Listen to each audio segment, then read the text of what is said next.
Hi, and welcome to Life Lessons in Bon Jovi Songs, which has to be, I think, the slowest moving series on YouTube. But that's a good thing because then I get a chance to learn new life lessons as we move on. So, originally I was going to move chronologically through all the songs, including the outtakes, so the songs that were recorded for an album but that were never on the main studio album. But I could just see myself get stranded there, and it was just a little bit too intimidating.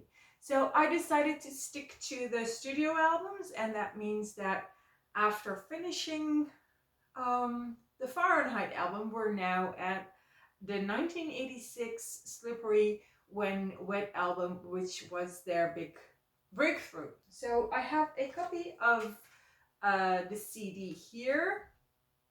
It's a gray.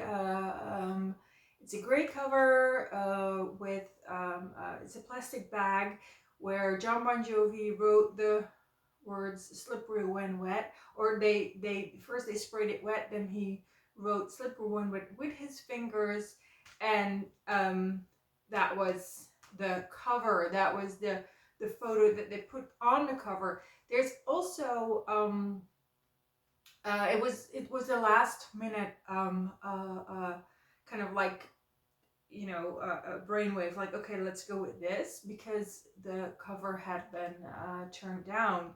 So there was a cover with a bust, so a woman's bust with a yellow t-shirt, and I think that cover was mainly um, uh, rejected because by the band, because it had a pink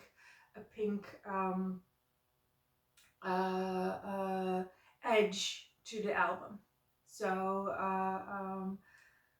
and they didn't want to have pink on the album cover as a hard rock band. So so they rejected that cover. It had been released. So in my memory, or well, not memory, because I wasn't aware of this story then, but it was already on its way to Japan, because Japan um, um, had the original cover in 1986.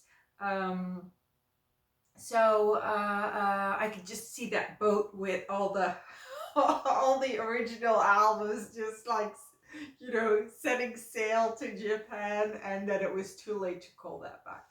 So obviously those are collector's items, and that was the original idea for the cover, and then like a last minute switch to this gray cover, and it's actually, this is very funny because the New Jersey album has a similar kind of artwork, like very plain, and it has a grayish blue instead of gray. So I think they thought, why change the winning team? Let's do it again. And New Jersey was of course also a very successful album. So we're here at the 1986 studio album that really gave them their breakthrough. So in August, they toured Japan.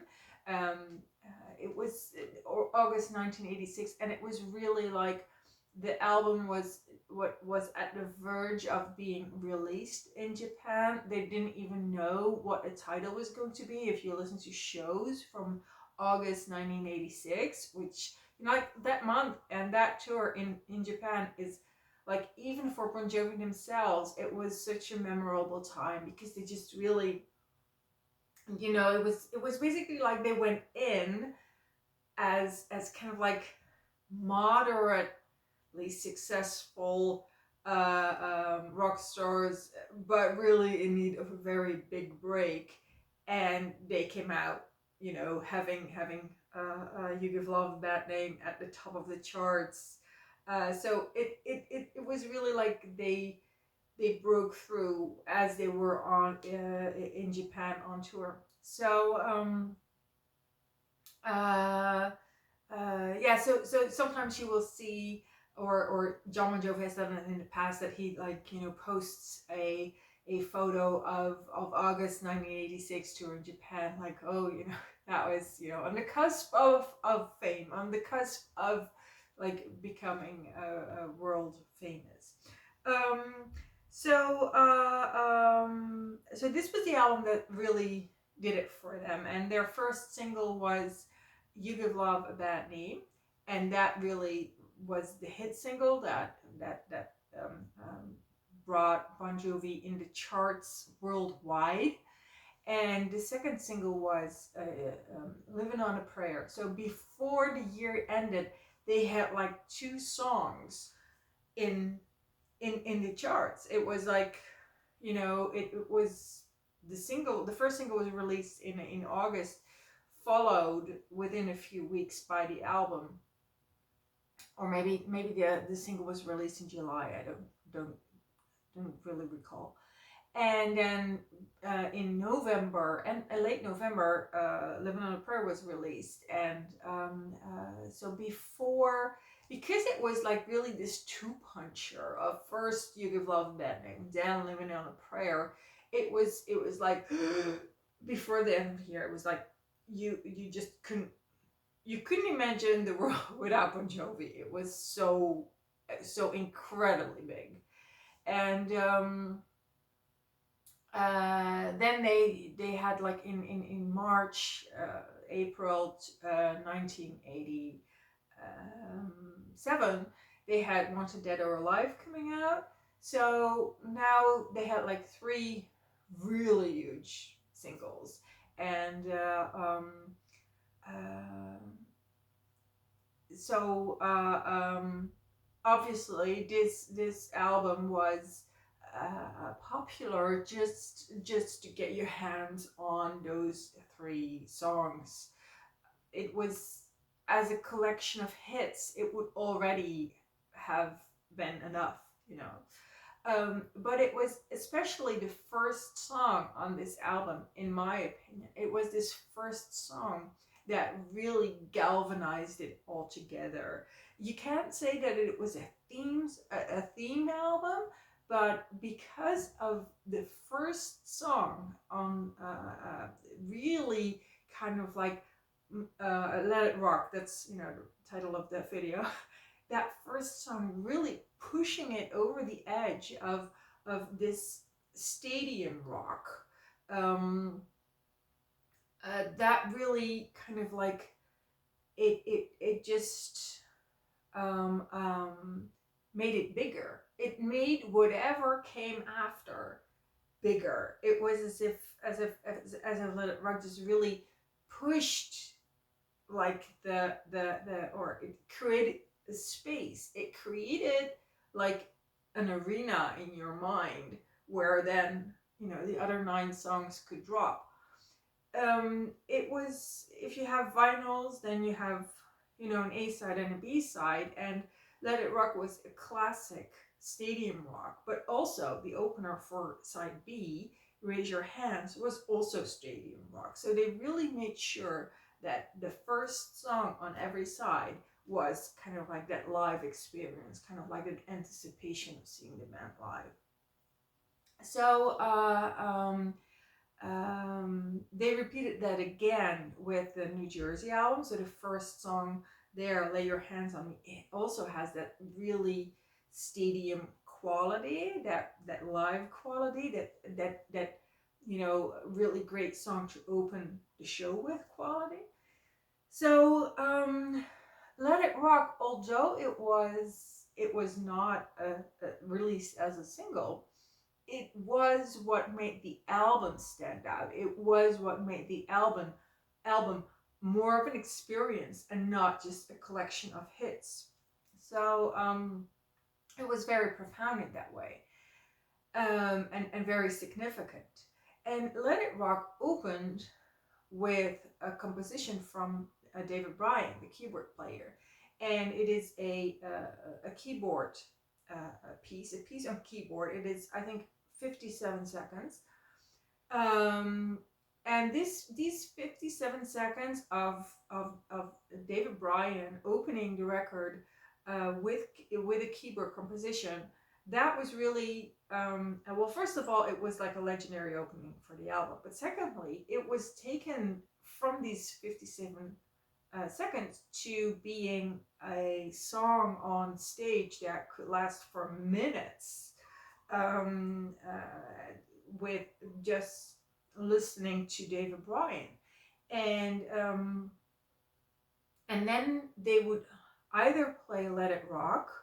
So this composition was nameless. It was anonymous. It wasn't until the internet uh, uh, called it Pink Flamingos. I don't even know if that's an official name or someone came up with it, because in the 20th century nobody knew what that song was, or at least as far as I know, nobody knew.